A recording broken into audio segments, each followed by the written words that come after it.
नमस्कार दोस्तों, स्वागत है आप सभी का हमारे YouTube चैनल में।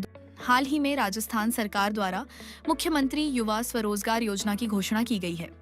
इस योजना के तहत राज्य सरकार प्रदेश के युवाओं को उद्यम स्थापित या उनके विस्तार के लिए 10 लाख रुपए तक का ब्याज मुक्त ऋण प्रदान कर रही है। हालांकि योजना में आवेदन करते समय आवेदक को अपने उद्यम से संबंधित एक प्रोजेक्ट रिपोर्ट भी आवेदन के साथ संलग्न करनी होती है। इसी वजह से कई युवाओं को आवेदन करने में काफी परेशानी का सामना करना पड़ रहा है। तो दोस्तों, आज की इस वीडियो में हम आपको विस्तार से बताएंगे कि मुख्यमंत्री युवा स्वरोजगार योजना के लिए प्रोजेक्ट रिपोर्ट कैसे बनाई जाती है। प्रोजेक्ट रिपोर्ट क्या होती है? प्रोजेक्ट रिपोर्ट एक ऐसा दस्तावेज होता है जिसके जरिए आप सरकार या बैंक को बताते हैं कि आप कौन सा काम शुरू करना चाहते हैं, कितनी लागत आएगी और उससे आपको कितनी कमाई होगी। सरल शब्दों में कहें तो यह आपके बिजनेस का पूरा प्लान होता है। प्रोजेक्ट रिपोर्ट बनाने की प्रक्रिया क्या है?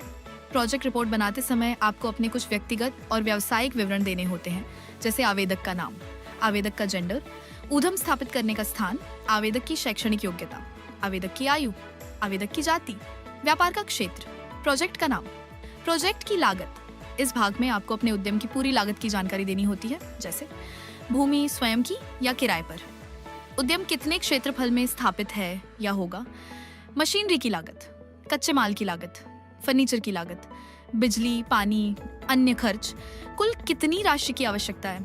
इन सभी खर्चों को जोड़कर कुल प्रोजेक्ट कॉस्ट बतानी होती है।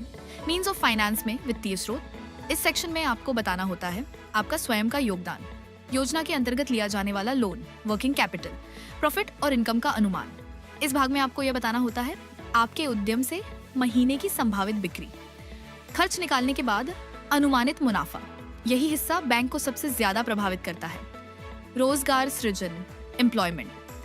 अगर आपके प्रोजेक्ट से किसी और को भी काम मिलेगा तो उसकी जानकारी जरूर दें।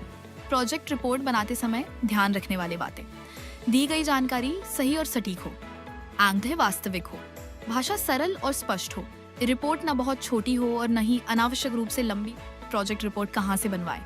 अगर आप स्वयं प्रोजेक्ट रिपोर्ट नहीं बना पा रहे हैं तो आप इसे अपने स्थानीय CA चार्टर्ड अकाउंटेंट से बनवा सकते हैं। इसके अलावा आप जिला उद्योग केंद्र DIC के कार्यालय में जाकर इससे संबंधित सहायता और मार्गदर्शन भी प्राप्त कर सकते हैं।